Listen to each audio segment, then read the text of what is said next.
ताकि वो वाला टाइम सेव हो जाए और बच्चे भी आ जाए।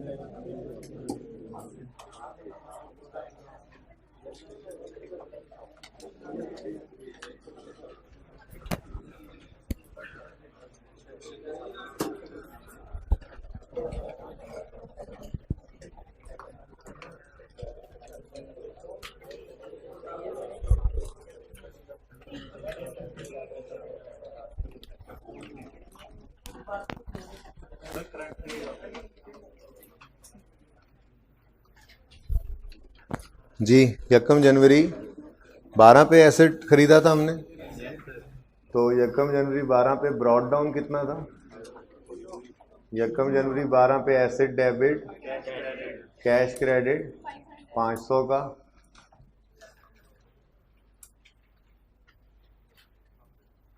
31 दिसंबर 12 पे कैरी डाउन 500 आ गया था।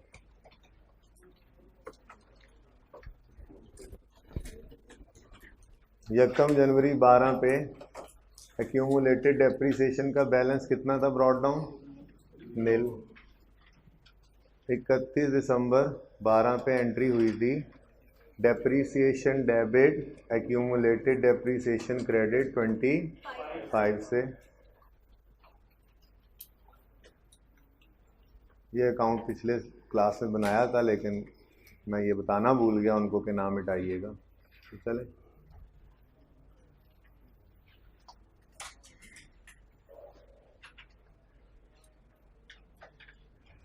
कितना जी? 25।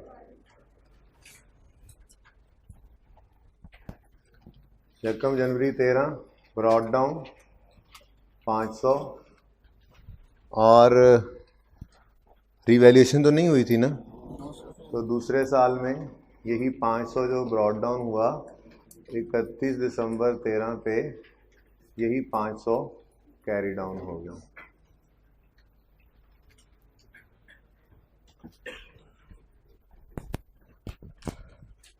यकम जनवरी 13 ब्रॉड डाउन 25 था, फिर 31 दिसंबर 13 पे depreciation expense debit accumulated depreciation credit 25 से हुआ था, और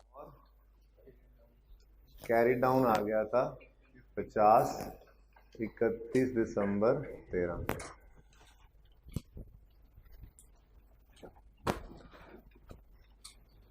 यकम जनवरी 14 ब्रॉड डाउन 500, यकम जनवरी 14 ब्रॉड डाउन 50, और इस साल में हुई थी रिवैल्यूएशन। सिर्फ लेजर ही ना यहाँ से देख देख के बनाते जाएं हम, साथ साथ एंट्रीज भी रिवाइज हो रही हैं। चलो ठीक है जी, ओके। रिवैल्यूएशन के दिन पहला काम क्या किया करते थे? ट्रांसफ़र करते थे एक्यूमुलेटेड डेप्रीसिएशन को, accumulated depreciation debit asset credit.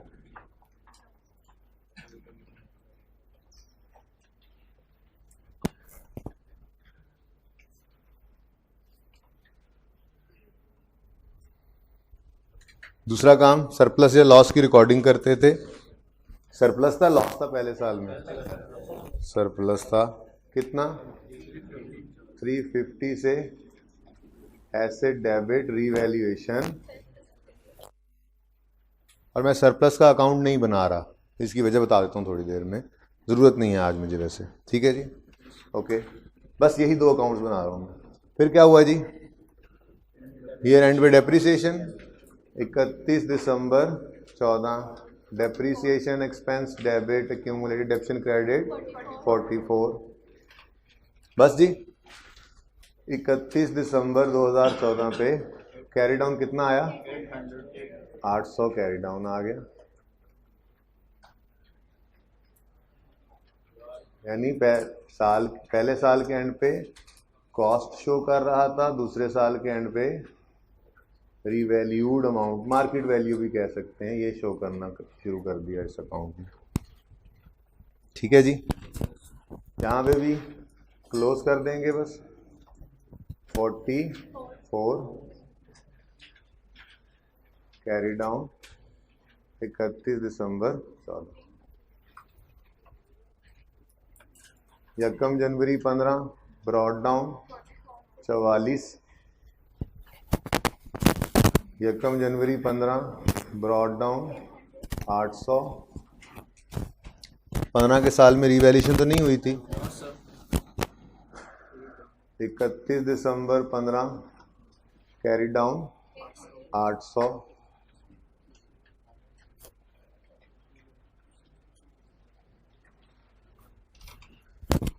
31 दिसंबर 15 पे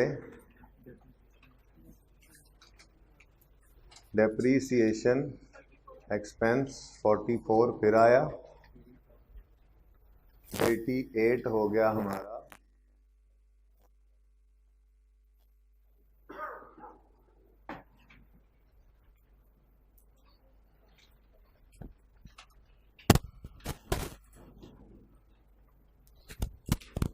ठीक है जी।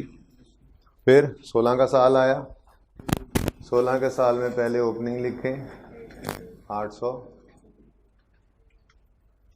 फिर क्या हुआ जी, जितनी डेप्रीसिएशन पड़ी है उसे ट्रांसफ़र करना पड़ेगा क्योंकि रीवैल्यूएशन हो गई।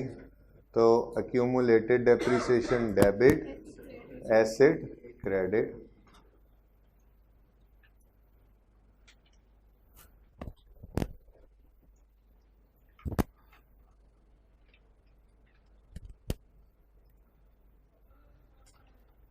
सरप्लस है, लॉस है।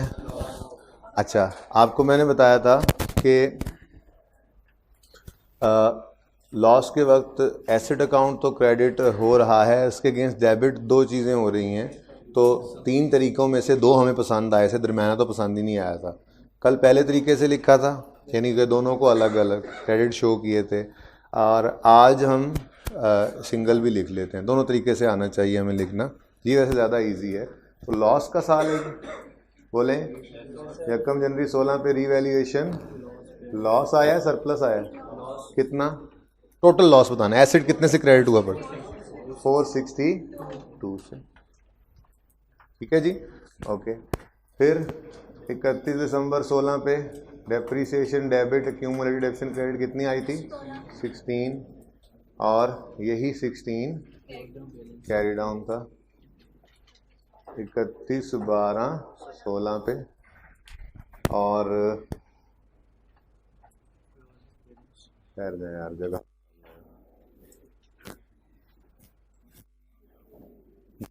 31 दिसंबर 16 पे carry down 250 revalued amount again change होकर रिवैल्यूएशन वाले दिन की अब लेटेस्ट रीवैल्यूड अमाउंट अब शो करने लग गया।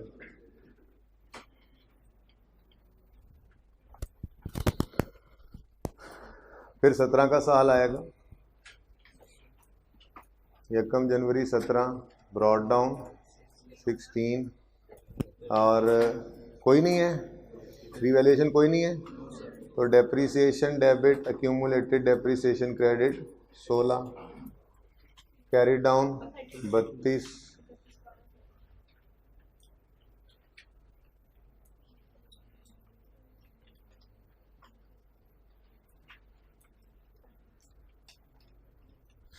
एसेट अकाउंट यकम जनवरी 17 पे ब्रॉड डाउन 250 शो कर रहा था, 31 दिसंबर 17 पे कैरी डाउन 250 ही शो करेगा।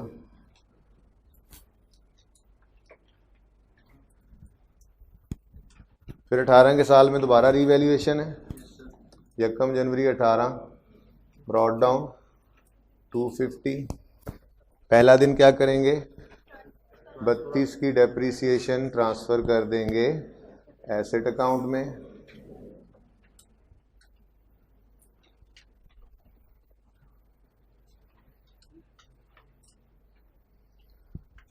फिर सरप्लस लॉस रिकॉर्ड करना है। अगेन यहाँ पे 2 अलग अलग नज़र आ रही हैं फिगर्स क्रेडिट होती हुई इस डेबिट के अगेंस्ट, लेकिन आज यहाँ पे भी हम इकट्ठा लिख लेंगे, कोई मसला नहीं है। अलग भी लिखा होगा तो बताऊंगा सही आपको कि इसको इकट्ठा लिखना कैसे है। ये ना कहें कि जी आज नोट की तरफ जाने लगे थे तो सर ने गोली करा के ये वाला काम कर लिया, ऐसी कोई बात नहीं। ठीक है, दोनों तरीके हैं, ये आसान है, पर्चे में टाइम भी बचता है, तो दोनों तरीके सामने प्रेजेंट कर दिए, जो बेहतर लगे वो कर लें। बेहतर वैसे यही है, एक ही फिगर लिख लिया करें जी। 1 जनवरी 18 एसेट कितने से डेबिट हुआ? ठीक है, बस रिवैल्यूएशन सरप्लस लिख दें 382 से। हालांकि असल तो ये था रिवैल्यूएशन सरप्लस 250 से क्रेडिट हुआ था और बकाया प्रॉफिट एंड लॉस में क्रेडिट हुआ था, लेकिन इकट्ठा लिख लेंगे, कोई मसला नहीं है, गलती नहीं है। ठीक है, जैसे यहाँ पे रिवैल्यूएशन लॉस इकट्ठा लिख दिया था। फिर जी 31 दिसंबर 18 पे क्या करेंगे? डेप्रीसिएशन की एंट्री 43 से, और 31 दिसंबर 18 पे 43 ही क्लोजिंग। काफ़ी है, जगह ख़त्म हो गई अब। सारे साल नोट में इंशाल्लाह प्रेजेंट करेंगे हम। 31 दिसंबर 18 कैरी डाउन 600। ठीक है जी।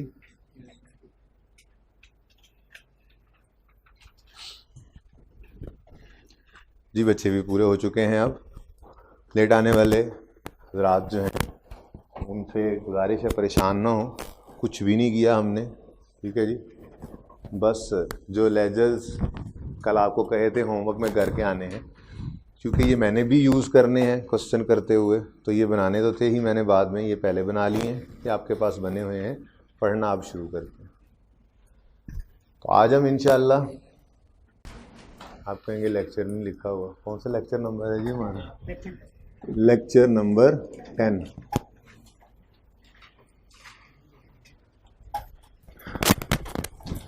आज हम इंशाल्लाह प्रॉपर्टी प्लांट इक्विपमेंट का नोट बनाना सीखेंगे।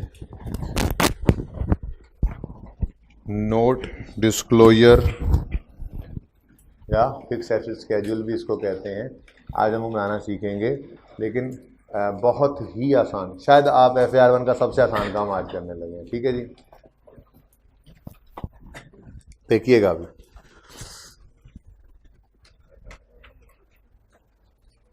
अगेन वही एसेट अकाउंट बनाऊंगा जैसे बल्कि कैश का अकाउंट, जैसे कैश का अकाउंट बना के आपको कैपिटल का लेजर बनाना सिखाया था, स्टेटमेंट फॉर्म और वो लेजर की तरफ आना सीखा था ना हमने। चले नहीं भी सीखा था तो आप सीख लें। 400 रुपये कैश का ओपनिंग बैलेंस था, कैश सेल्स हमने कर ली 1200 रुपये की, कुछ खर्चे हमने इनकर किए 700 रुपये के, एक एसेट भी खरीदा 300 रुपये का, क्लोजिंग बता दें 600 रुपये। मैंने आपको ये कहा था कि स्टेटमेंट फॉर्म से लेजर पे जाना हो तो फिर थोड़ा सा सोचना पड़ता है कि कैश का अकाउंट है तो डेबिट नेचर है, ओपनिंग ने डेबिट साइड पे आना है। ठीक है, कैपिटल का अकाउंट है, क्रेडिट नेचर का है, ओपनिंग ने क्रेडिट साइड पे आना है। लेकिन लेजर से स्टेटमेंट में आते हुए तो मेरे ख्याल में इससे आसान काम दुनिया का कोई नहीं होगा। कैश अकाउंट की आपने यहाँ पे हेडिंग दी, उसके बाद ब्रॉड डाउन से शुरू कर दिया। ओपनिंग बैलेंस कितना है जी? 400 प्लस सेल्स कितनी जी? 1200 लेस एक्सपेंसेस कितने जी? 700। एक फिक्स एसेट खरीदा कितने का जी? 300। आंसर बताइए। 600 क्या है? क्लोजिंग बैलेंस है।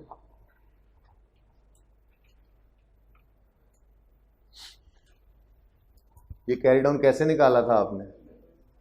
Balancing figure. तो ये क्लोजिंग भी कैसे निकाला है आपने? बैलेंसिंग। तो इन दोनों में क्या फ़र्क है? इन दोनों में क्या, ये लेजर फॉर्म में एक बात हमने की हुई है प्रेजेंट, यही बात हमने स्टेटमेंट फॉर्म में प्रेजेंट की हुई है। ठीक है, तो नोट, प्रॉपर्टी प्लांट इक्विपमेंट का नोट भी कुछ नहीं है सिवाय इसके कि लेजर को हम स्टेटमेंट फॉर्म में प्रेजेंट कर दें। बात समझिएगा, कुछ नहीं है नोट, कुछ नहीं। आप ऐसे डरे हुए हैं, नोट तो कुछ भी नहीं है, बस लेजर को स्टेटमेंट फॉर्म में प्रेजेंट करने का नाम क्या होता है? नोट। बात समझ आ रही है? तो प्रॉपर्टी प्लांट इक्विपमेंट का नोट बनाएंगे हम। कैसे बनाएंगे? बिल्कुल अभी देखते हैं। आपके पास एक हैंडआउट है, इस हैंडआउट में क्वेश्चन 1 लिखा हुआ है, ऐसे ही है। और बेसिकली ये क्वेश्चन नहीं है, ये नहीं है तो बेटा हैंडआउट लेके आना था ना। हैंड पे पड़े हैं कोई? ओके, हाँ ये लो ये लो ये लो और लो और लो, ये लो ये लो। छोटे भाई के लिए भी ले जाओ, किसी और को चाहिए? हैंडआउट हैंडआउट बेटा, हैंडआउट सबके पास है। हैंडआउट उधर हैंडआउट दो भाई, उसको हैंडआउट दो। आपके पास है? वो एंड पे दो, एंड पे पूरे हैं, सबके पास है हैंडआउट्स। ये हैंडआउट सबके पास होना चाहिए, अपना अपना, शेयर नहीं करना है। सबके पास रख लो। ओके भाई, ये क्वेश्चन नहीं है, ये सॉल्यूशन है, ठीक है? सॉल्यूशन है। कोई क्वेश्चन होगा उससे ये लेजर्स बन चुके हैं, ये सॉल्यूशन है उस क्वेश्चन का। अब हमने इन लेजर्स को यूज करते हुए नोट बनाना है। कोई भी लिखने की कोशिश नहीं करेगा, पता ही है आपको। तारिक और किसी कोने में घुस जाना था। ये हैंडआउट आपके पास है तारिक? हैं? है? वाह भी वाह, क्या बात है। इसको एक्सपांड कर लें। नोट बनाने लगे हैं। लेजर्स आपके सामने 4 गिवन है। दो एसेट्स की डिटेल है। ये प्लांट एंड मशीनरी का अकाउंट है और उसकी एक्यूमुलेटेड डेप्रिसिएशन का अकाउंट है। फिर व्हीकल का अकाउंट है, व्हीकल, उसकी एक्यूमुलेटेड डेप्रिसिएशन का अकाउंट है। नीचे रिक्वायरमेंट पढ़िएगा, prepare a note of property plant and equipment slash disclosure of property plant and equipment slash fixed asset. भाई एक ही चीज के 3 नाम है, ठीक है? इसी को जो हम बनाएंगे, इसी को note to the financial statements यानी note of property plant equipment भी कहते हैं। इसी को disclosure of property plant equipment भी कहते हैं, और उर्फेआम में इसको फिक्स एसेट स्केड्यूल भी कहा जाता है, ठीक है?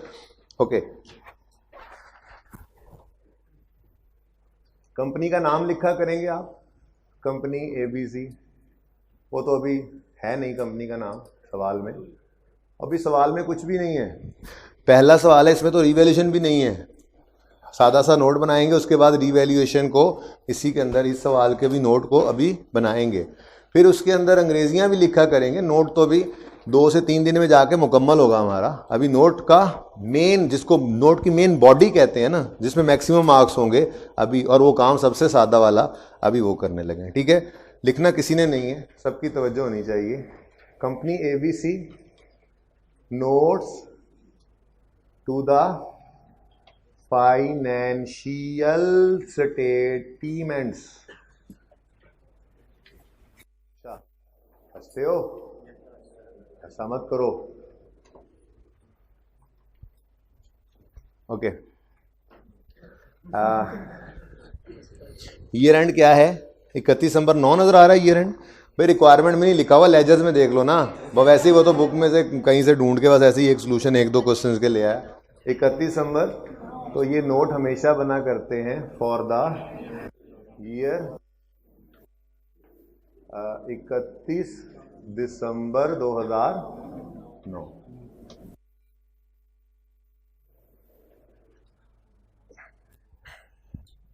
नोट का कोई सा नंबर लगाओ, ये नोट का कोई भी नंबर है, आपकी मर्जी का नंबर है, बोलो। 73 नहीं, इतने ज्यादा नहीं, थोड़े ही रखो, इतनी बड़ी फाइनेंशियल स्टेटमेंट्स नहीं होती यार। कोई 10, 12, 15, 7, 8, 9, चलो 9 कर लो। 7 पिछली क्लास में भी था।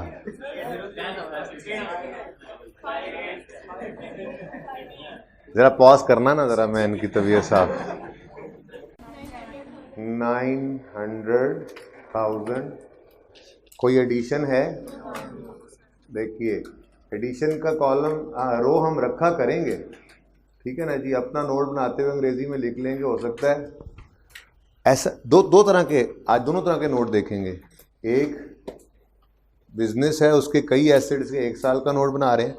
अभी हम वहाँ पे अपने इस एसेट के, एक ही एसेट के कई साल का नोट बनाना भी सीख लेंगे। तो दोनों सूरतों में किसी एक एसेट में एडिशन हो सकता है, एक में नहीं भी हो सकता, किसी एक साल में एडिशन हो दूसरे में ना हो। तो हम अपने ये रोज़ जो है वो इसी तरह से रखेंगे, ठीक है जी। ये नहीं करना कि जी पहले लेजर को पढ़ा तो कोई एडिशन नहीं, तो एडिशन ही नहीं, अगले में पहुंचे तो अगले एसेट में एडिशन आ गया, फिर वहाँ पे गन मार रहे हो। रीवैल्यूएशन के बगैर मैक्सिमम नोट है ये। अभी रीवैल्यूएशन के साथ जब हम लिख लेंगे तो फिर नोट जितना मैक्सिमम होता है वो हमारे सामने आ जाएगा। तो ये अंग्रेजी वो मैक्सिमम हो जाएगी, फिर बाद में हम वैसे अपने सवाल को मुश्किल करेंगे, डाटा मुश्किल करेंगे, डायरेक्ट बनाने की तरफ जाएंगे, ठीक है जी। उसके बाद कोई डिस्पोजल तो नहीं है? कितना? 40,000 का डिस्पोजल है। क्लोजिंग 860,000। एक्यूमुलेटेड डेप्रिसिएशन ओपनिंग 300,000 है। फॉर द ईयर डेप्रिसिएशन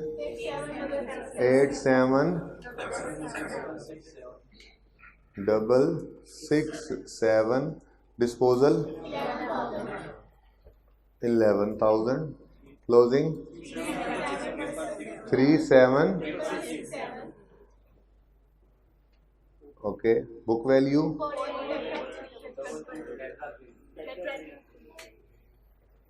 वो 4 होते हैं जिसमें मैंने कहा पूछ लूं, आप लोगों की इंग्लिश तो बहुत अच्छी। 5 को क्या कहते हैं? 6 को, 7 को, 8 को, 9 को,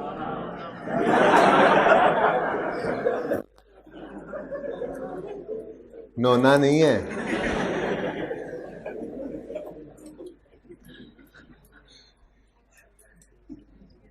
ओके, टोटल का भी कॉलम होगा। टोटल बताएं।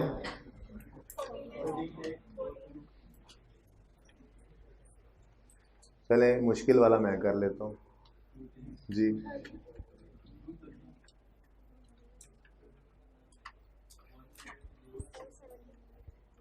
अच्छा 1380 भी लिख लेते हैं जी। चले जी 470,000। आसान वाला आप बता दें। 131,834। 11 नहीं, एक नहीं है, 2 है जी।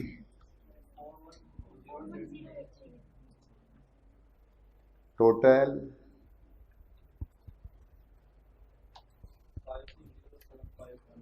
560। कुछ बच्चे ना बस दूसरों का आंसर सुन के लिख ही जाते हैं, पर्चे में भी फिर वो बैठे होते हैं मुंह उठा के, और जो आंसर बता रहे हैं पेपर में उनकी तेजी तेजी से आंसर निकल भी रहे होते हैं जी। बोलिएगा। 819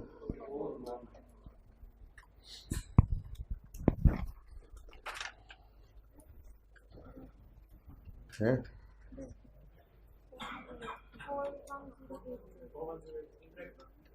हाँ जी लगानी है, क्यों नहीं लगानी।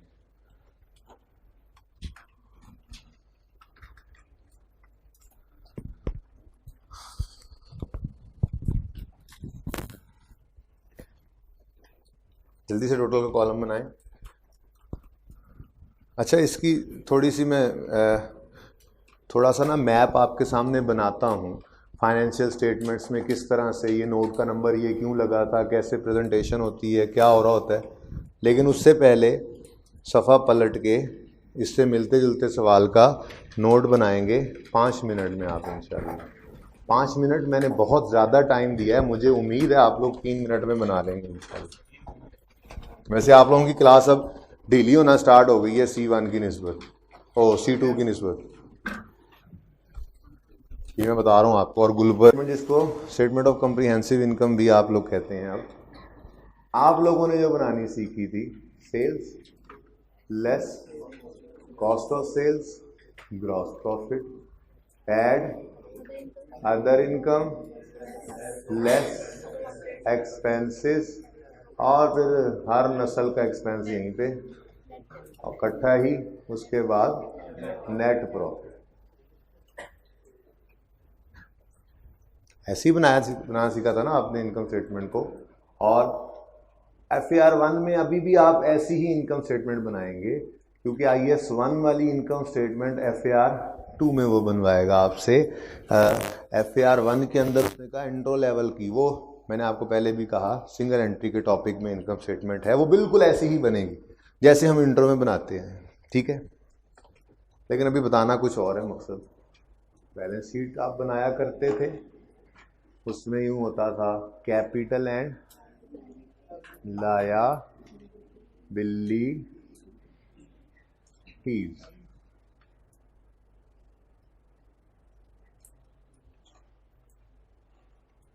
आप लिखा करते थे opening capital plus net profit less drawings और क्लोजिंग पे आ जाते थे। फिर लायबिलिटीज का पोर्शन शुरू होता था, नॉन करंट लायबिलिटीज आती थी, नॉर्मली आपके एक आधी आती थी, तो दो नहीं आता था, और करंट लायबिलिटीज आती थी। फिर का पोर्शन स्टार्ट हो जाता था। एसेट्स के पोर्शन में नॉन करंट एसेट्स आते थे, जिनमें आप क्या प्रेजेंटेशन देते होते थे, देखिएगा आप यूँ लिखते थे लैंड लेस इसकी डेप्रीसिएशन, अच्छा लैंड की होती नहीं है, सॉरी भूल गया मैं, okay, building less accumulated depreciation, plant and machinery, ये क्या शो हो रहा था कॉस्ट, ऐसे ही है, less accumulated depreciation, vehicle computer जितने भी होते थे आप ऐसे लिख सकते थे, ठीक है जी। कोई बच्चा बहुत भी हिम्मत मारता था ना, तो वो ये करता था बिल्डिंग ब्रैकेट में ही cost less accumulated book value, plant and machinery cost minus accumulation book value, vehicle बहुत भी हिम्मत मारते थे तो ये काम करते थे, बट फेस पे प्रेजेंट जरूर किया करते थे आप सारे इंट्रो की income statement balance sheet. IS1 की प्रेजेंटेशन ये नहीं है।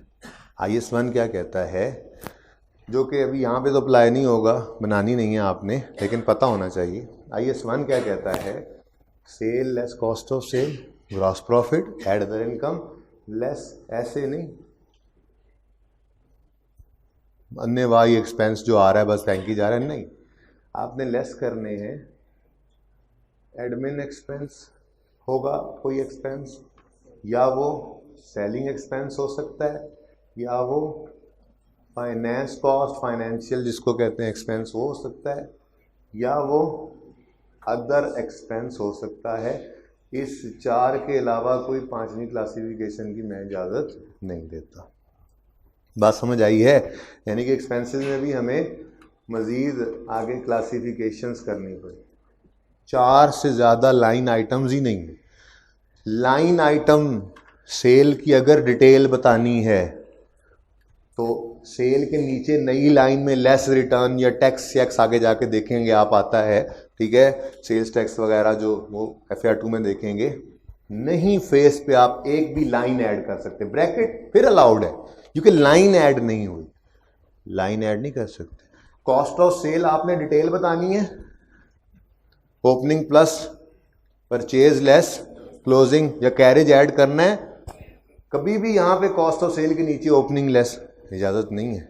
Line item line item line item IS1 की प्रेजेंटेशन FAR2 के लिए जहन बना रहा हूं, ऐसे करेंगे आप, अभी बनाना नहीं। पहले FAR1 में बनाते थे ये अकाउंट्स इस तरह, अब उसने निकाल दिया यहाँ से अल्हम्दुलिल्लाह, ठीक है। FAR2 में यहाँ सुकून हो गया। आगे देखें, यहाँ पे भी हमने क्या चेंज देखा, हमने देखा जी कंपनी की अकाउंटिंग आ गई है, यहाँ पे इक्विटी का लफ्ज आ गया था, याद आ रहा है, इक्विटी एंड लायबिलिटीज। इसमें हमने कहा था जी इक्विटी के पोर्शन में share capital, share premium, retained earnings, revaluation, surplus वगैरह आते हैं, ठीक है जी। ये 2 डॉट्स बाकी चीज़ों के लिए डाल दिए, ठीक है, 3 कर लें, ठीक है जी, ओके। उसके बाद ऐसे ही लायबिलिटीज करंट नॉन करंट वैसे ही होता है। IS1 कहता है ये ड्रामा नहीं चलेगा। एक बिजनेस के पास 20 नस्ल के एसेट पड़े हों तो क्या आप बैलेंस शीट में 2 सफ़े पे एसेट्स ही लिख दोगे? नहीं, बैलेंस शीट के फेस के ऊपर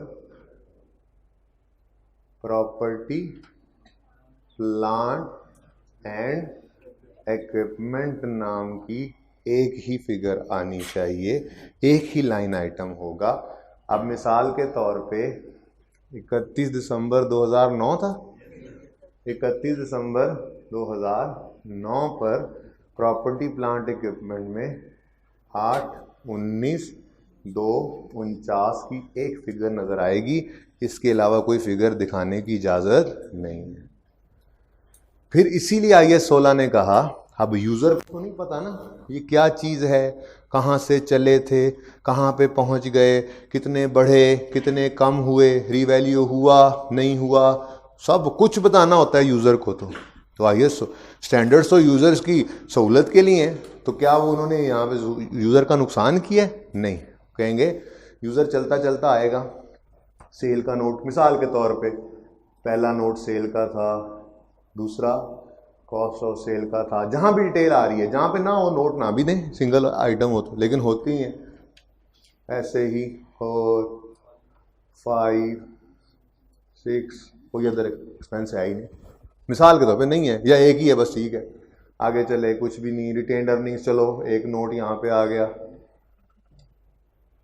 नोट 7, ऐसे ही यहाँ कोई 8, कोई 9, सॉरी कोई 8 आगे यहाँ कहीं आ गया होगा, और इसका नंबर कौन सा बना था? 9। जहाँ यहाँ पहुँचे तो 8 नोट बन चुके थे, 9वां नोट ये बन गया। 9वां पंजाबी वाला नहीं, 9वां मतलब 9वां नोट बन गया, ठीक है जी, और सही है। इसीलिए सभी नंबर ले लो, हमें थोड़ी पता है कौन से नंबर पे, बस वैसे ही एक नंबर ले लिया।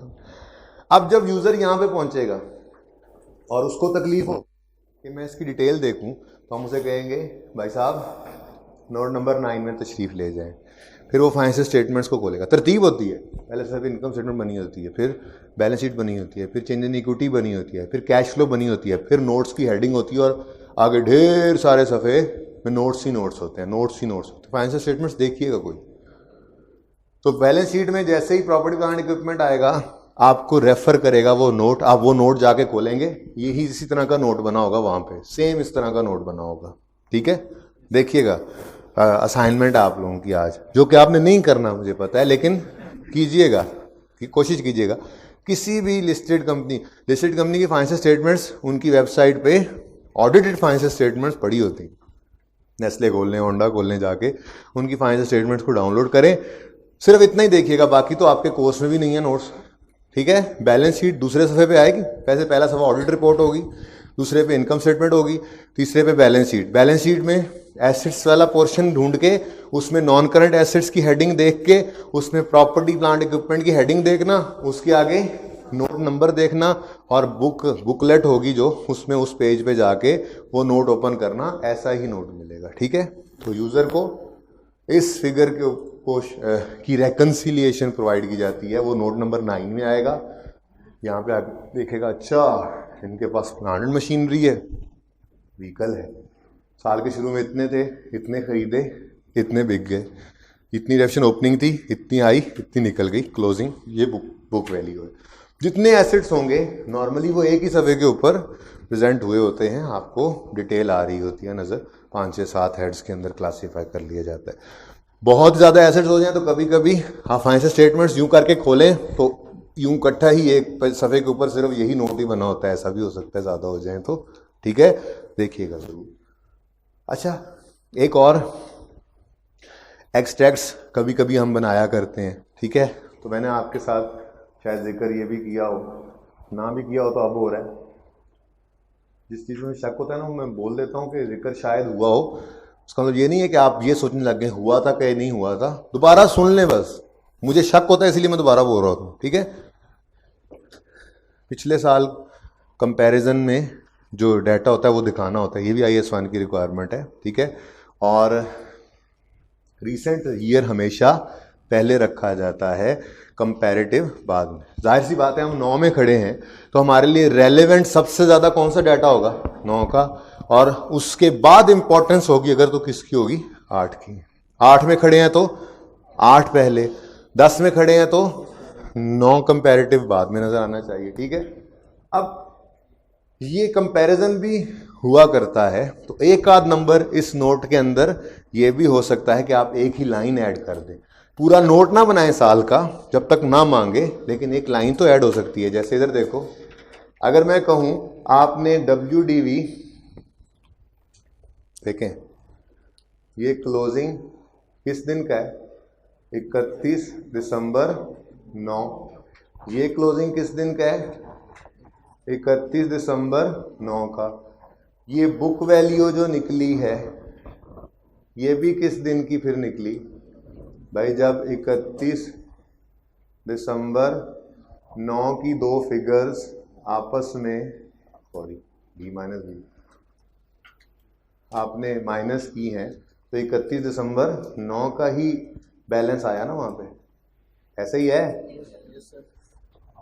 अगर मैं कहूं कि ओपनिंग भी सिर्फ बैलेंस शो कर दो, शायद एक आध नंबर नोट के अंदर इस लाइन का भी हो सकता है, जो कि मुश्किल बिल्कुल नहीं है। तो आप भाई बड़ी आसानी से कह सकते हैं, अगर closing cost minus closing cumulation closing WDV होती है, तो ये तो आपको पता ही है।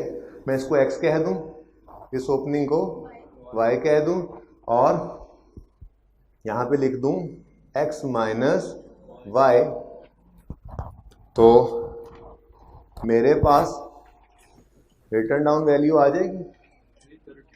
और ये रिटर्न डाउन वैल्यू किस दिन की होगी? 31 दिसंबर 8 की कह लें, ये 1 जनवरी 9 एक ही बात होती है। कितना जी? 330,000। अगेन डबल लाइन लगाइएगा इसके नीचे भी, जैसे ऊपर लगी हुई है डबल लाइन उसके नीचे जी। उसके बाद हैं 6,000 कह रहा था दीवाना जी, और ये 930,000। तो एटलीस्ट इतना तो लिखा ही होता है, दूसरे साल का नोट नहीं होता अनलेस कि वो रिक्वायर करे। फाइनेंशियल स्टेटमेंट में आपको ये नजर आएगा इस तरह से, यहां पे यूं लिखा होगा 930,000। एटलीस्ट ये फिगर की ओपनिंग क्लोजिंग बस फिगर लिखी होगी कि जी आप देखना चाहो तो ये 930 पिछले साल क्लोजिंग है, ये इस साल का क्लोजिंग है। पिछले का नोट नहीं होता, इसकी डिटेल लिखी होती है। ठीक है, पर्चे में कौन कौन साल का नोट बनाना होगा वो पर्चे की रिक्वायरमेंट्स को देखेंगे। सही है, तो ये थोड़ा सा मैप बना है आपके दिमाग के अंदर फाइनेंशियल स्टेटमेंट्स में, किस तरह से नोट का मकसद क्या है, नोट कहाँ पे जाके बना, ठीक है, और फिर कैसे रेफर हो रहा है। ये बात कुछ क्लियर हुई है थोड़ी सी? चलें, शुक्र है। चलें जी, ये सब बातें तो नोट करने की शायद ज़रूरत नहीं है। नोट कंप्लीट हो गया? बोलो। नोट तो नहीं नोट करना, बोलो। अगर करना है तो एक आध मिनट में कर लें। नहीं, रीवैल्यूएशन आ जाए तो अकाउंट्स के ही कॉन्टेक्स्ट में सोचते हुए बता दो, एसेट अकाउंट में क्या नई चीजें आ जाया करती हैं? पहले साल में कोई रिवैल्यूएशन नहीं, दूसरे में कोई नहीं। एडिशन डिस्पोजल तो एक नॉर्मल चीज है ना, वो तो पहले भी लिखा था, वो तो आ ही रहे थे। नई चीज देखो, रिवैल्यूएशन के साल में देखो ट्रांसफर नजर आ रहे हैं। दूसरा काम, पहला काम क्या किया करते थे? ट्रांसफर। दूसरा सरप्लस लॉस की रिकॉर्डिंग। रिवैल्यूएशन की वजह से एसेट में बस यही फर्क आया ना, बोलो। और एक्यूमुलेटेड डेप्रिसिएशन में बस ट्रांसफर और कुछ भी नहीं। ऐसे ही है ना? अच्छा, अब देखो असर क्या पड़ जाएगा नोट पे। ओपनिंग के बाद रहता, जरा मुझे जगह ज़्यादा चाहिए थी, पहले मैंने जानबूझ के खुले खुले लिखे थे इसी वक्त के लिए, ताकि मेरा ये टाइम बच जाएगा। ये बड़ा मुश्किल लगता है मुझे काम, डिब्बे बनाने वाला, वरना इकोनॉमिक्स ना पढ़ा लेता। एडिशन के बाद डिस्पोजल बाद में लिख लेना, चलो पता नहीं हो ना हो सवाल के अंदर ये 9 जगह कम पड़ जाए, तो मैं रिवैल्यूएशन वाली बातें तो लिख लूँ ना। एडिशन, उसके बाद क्या करते हैं जी? ट्रांसफर। सबसे पहला काम क्या होता है? ट्रांसफर। ट्रांसफर की एंट्री बोलना, एक्यूमुलेटेड डेबिट यानी कम, एसेट क्रेडिट यानी कम, यानी ट्रांसफर की एंट्री कभी भी इन दोनों अकाउंट्स में प्लस नहीं होगी, हमेशा क्या होगी, हमेशा माइनस। तो यहां पे लिखा हमने माइनस ट्रांसफर, बस कुछ नहीं लिखना, transfer of relation to asset नहीं, बस ट्रांसफर, इनफ, एक लफ्ज लिखा ट्रांसफर। ये यहां से भी माइनस, ये यहां से भी माइनस, दोनों तरफ ये एंट्री आती है, बोलो transfer. Accumulation debit, asset credit, ये चेंज आता था। रिवैल्यूएशन के दो ही काम करते थे ना, दो ही काम होते थे, पहला ट्रांसफर, दूसरा सरप्लस लॉस की रिकॉर्डिंग। ठीक है जी, भाई एंड वालों क्लियर नजर आ रहा है? ये देखो ट्रांसफर की एंट्री आई है, ये पिछले नोट से चेंज हुआ। ठीक है जी, उसके बाद सरप्लस या लॉस होता था, सरप्लस या, इधर देखना सब, सरप्लस हो तो एसेट बढ़ता है, लॉस हो तो एसेट, एक ही जगह पे बस लिख दो। किसी को बहुत तकलीफ हो तो वो दो रोज बना सकता है, मेरी तो आदत है एक ही जगह पे लिख लिया करता हूं, प्लस माइनस रिवैल्यूएशन। जब सरप्लस हो तो पॉजिटिव शो कर देते हैं, जब लॉस हो तो नेगेटिव, एक ही फिगर। ठीक है, और आगे ये भी लिखने की जरूरत नहीं, revaluation surplus slash loss, revaluation enough. ठीक है, तो एसेट अकाउंट में यही दो चीजें नई आई थी, आप वो देखें डिब्बा लगा के आए हैं, एक्यूमुलेशन की ट्रांसफर और सरप्लस लॉस भी हो सकता है, वो तो यहां प्लस माइनस शो करना होगा। ठीक है, चलो अब डिस्पोजल की जगह बची गई है तो वो पूरा नोट भी कंप्लीट हो ही जाए। डिस्पोजल क्या हुआ करता है, मुकम्मल नोट है, इसके बाहर प्रॉपर्टी प्लांट इक्विपमेंट का नोट नहीं जाएगा। एसेट अकाउंट, एक्यूमुलेशन अकाउंट मुकम्मल है। ठीक है जी, बोला कोई? बोले क्वेश्चन पूछें। डिस्पोजल को क्या हुआ, वो तो अभी जाने तो दो उधर, अभी ये एसेट की कॉस्ट मुकम्मल की। क्लियर जी? जरूरी नहीं है, लेकिन ये सीक्वेंस फायदा देगी आपको, लेकिन ये गैर महसूस तरीके से जरा एक आध दिन में याद हो जाएगी। जब ईयर एंड या मिड पे जाएंगे रिएक्शन पे, तो फिर मैं बताऊंगा कि ये ऐसे कर क्यों रहे थे और अब ऐसे क्यों करेंगे। वैसे तो अभी ये सीक्वेंस यहाँ पे बस इतना याद रख लें, आपने ओपनिंग के बाद ट्रांसफर लिखना है। यहाँ पे आपने पहले रिवैल्यूएशन लिख दिया, बाद में ट्रांसफर लिखा, नो इश्यू। आप एडिशन बाद में ले आए, डिस्पोजल पहले ले गए, गलत नहीं कर सकता। ठीक है, लेकिन एक तरतीब रखेंगे, खुद का भी दिमाग सुकून में रहेगा, तेजी से लिख लिया करेंगे, हर नोट ही ऐसे बनाएंगे तो सीक्वेंस कोई ज़रूरी नहीं है, गलती नहीं है। ठीक है, क्लियर और सही है?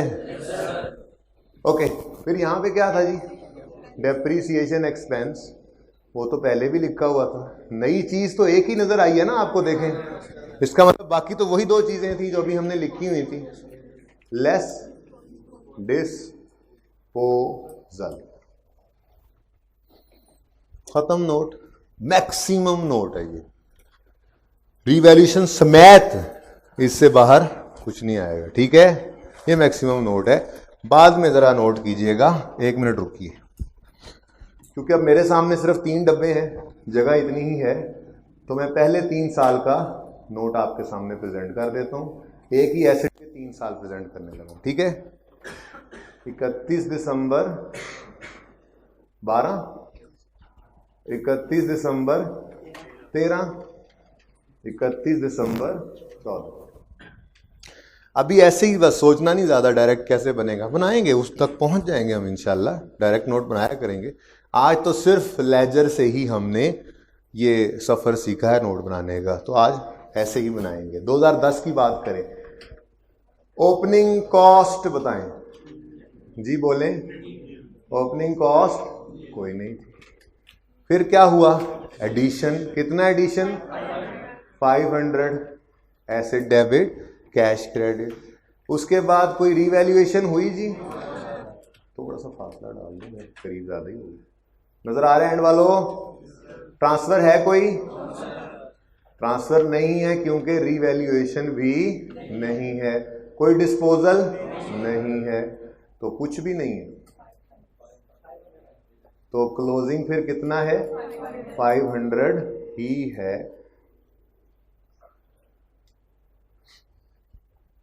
एक्यूमुलेटेड डेप्रिसिएशन का ओपनिंग बताओ, नील है। ओके, उसके बाद फॉर द ईयर डेप्रिसिएशन, अच्छा ट्रांसफर, सॉरी पहले आ रहा है, ट्रांसफर कोई है जी, कुछ भी नहीं ट्रांसफर हुआ। फिर डेप्रिसिएशन 25, फिर डिस्पोजल कोई नहीं है, जगह बन गई, जगह बन गई, खुला खुला लिख लें, खुला खुला लिख लें जी, सही है। डेप्शन के सामने ही आ रही है ना, कोशिश मेरी यही है, बाकी गुजारा कर लें, आपकी तो लाइन लगी ही होती है रजिस्टर पे जी। ये टोटल 25 हो गया, 475। पिछले साल का क्लोजिंग कुछ था ही नहीं, ओपनिंग भी नील है ना, ठीक है। चल ओके, यहां से क्लोजिंग को ओपनिंग बना लें, आपकी मर्जी है। वैसे लेजर से आज चल रहे हैं तो चली जाएं, तो ओपनिंग लेजर में कितना आ गया 500। देखें यहां से क्लोजिंग भी ओपनिंग बन सकता था, और सही है। इस साल में रिवैल्यूएशन हुई नहीं, अच्छा एडिशन हुआ ना, कोई एडिशन हुआ ना ही कोई रिवैल्यूएशन की एंट्रीज हैं, वो 2 होती, ना ही कोई डिस्पोजल, सारी ही डैश लग गई, तो क्लोजिंग 500। यहां से 25 को ओपनिंग बनाओ, या एक्यूमुलेशन अकाउंट में 25 क्लोजिंग पड़ा है, उस ओपनिंग पड़ा हो वहां से बना लो। आज तो हम लेजर से बना रहे हैं ना, कोई रिवैल्यूएशन है तो ट्रांसफर भी कुछ नहीं हुआ, डेप्रिसिएशन है बिल्कुल है इस साल की, डिस्पोजल है नहीं है। टोटल कितना हो गया 50 हो गया बेटा, 25 जमा 25 50 जी। बुक वैल्यू 450, पिछले साल की बुक वैल्यू यहां से देखने की बजाय 500 और 25 को माइनस कर लो तो ज्यादा बेहतर, ताकि प्रैक्टिस भी होती रहे, ठीक है। मुश्किल काम है ना बहुत, चलें ये साल भी देख लें फिर क्लास एंड करें जी। क्लोजिंग ओपनिंग बन गया 500 आ रहा था जी, ये क्लोजिंग भी ओपनिंग बन गया। अब रिवैल्यूएशन के दिन क्या किया करते थे, एक्यूमुलेशन ट्रांसफर करते थे, entry accumulation debit asset credit, यानी 50 माइनस यहां से भी, और एडिशन तो है कोई नहीं, 50 माइनस यहां से भी एंट्री होगी ट्रांसफर की। दूसरी सरप्लस लॉस की रिकॉर्डिंग, ओके सरप्लस है लॉस है, अच्छा ये मैं कैसे सिखाने लग गया, आसानी से ही चलते। 500 एडिशन है कोई नहीं, 50 माइनस हुआ, 350 ऐड हुआ, डिस्पोजल है कोई नहीं, क्लोजिंग। आसान आसान बातें चल रही थी, मैं क्या जुबानी बनाने लग गया था, ठीक है जी। लेजर से देख के बना रहे हैं जी, अभी पहला दिन है, लेजर को फॉलो करें, ठीक है जी। डेप्रिसिएशन कितनी 44, डिस्पोजल है कोई नहीं, तो 44 ही, क्लोजिंग 756 और यहां पे 450।